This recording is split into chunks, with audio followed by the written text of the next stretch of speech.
Мынча кыскача айтканда 1974 жылдан бери чабан болуп ээлеп келген атамдын сарайы менен орду мага тийген, атам көзөтүп өткөн.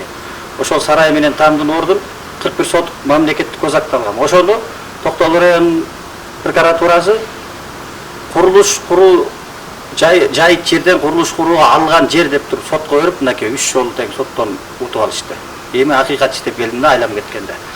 Жогорку сот эмеге прокуратурага да кайрылдым. Жогорку кеңешке кайрылсам, жогорку кеңеш текшергиле деп берди эле, аларды алдап эле берип койду. Жаш баланы алдагандай кылды. Бул сарайдын орду жок экен, госрегистрде каттоодо жок экен деп. Муну өзү Кыргызстан эли бүт угуш керек. Бул мындай нерселер мага окшогондор көп болушу мүмкүн да. Алдап бериптир. Мен жообун алдым да себеп дегенде.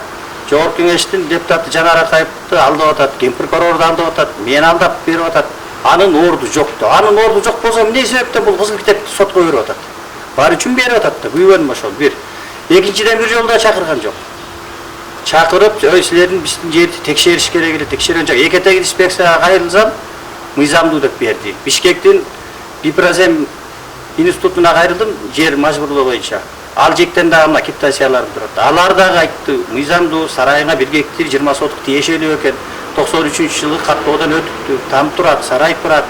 Итемое дыйкан чарбага тиешелүү экен, буга себеп жок деген мааниде кылып бүттүгүн документтерин берди. Эми буларга бир таң калганым себеп прокуратура ушу планын толтурайын деп эле ушу бизди кыйнап жүрөт деп эсимден. Бир текшерип сурап койсо, биз макул болмокпуз. Алдап бергенин баарынан дагы азыр ошондой заман болуп калса керек.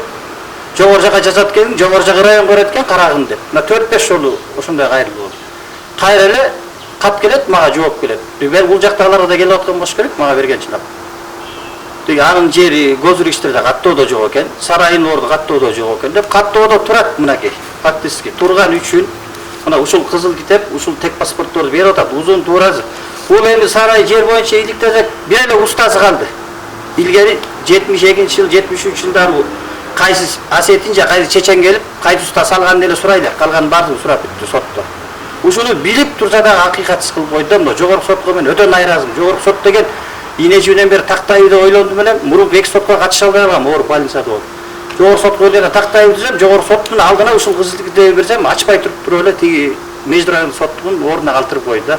Эми ушу кайрыларым ушу жогорку кеңешке кечеде баш прокурорго да арыз бердим.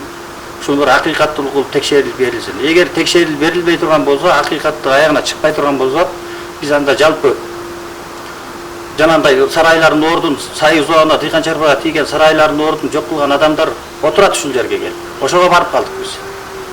Эми мен мыйзамсыз болсо, мыйзамсызмын деп эле калып калмакмын. Ошол мыйзамдуу 100% мыйзамдуу болгон үчүн ушул жерге келип атабыз да. Акыйкат иштеп Бишкекке келгенге туура келди. 1 жыл болду элди кыйнаганга. Мындай акыйкатсызды мен болот деп күткөн эмесмин. Телевизордон башка каналдарда бир көрүп жүрчү элем, акыйкатсыздык болуп атты. Мен таң калышым да кантип эле акыйкатсыздык болот. Мына өзүм башыма келип атат. Жалпы жана чоңдорго кайрылат элем, өзгөчө оны парламентте отургандарга, жогорку ген прокурорго, президенттин өкүлдөрүнө мени тааныгандар деле тааныйт, көрсө эле тааныйт болуш керек, булар бир келишти эле ишинде деп.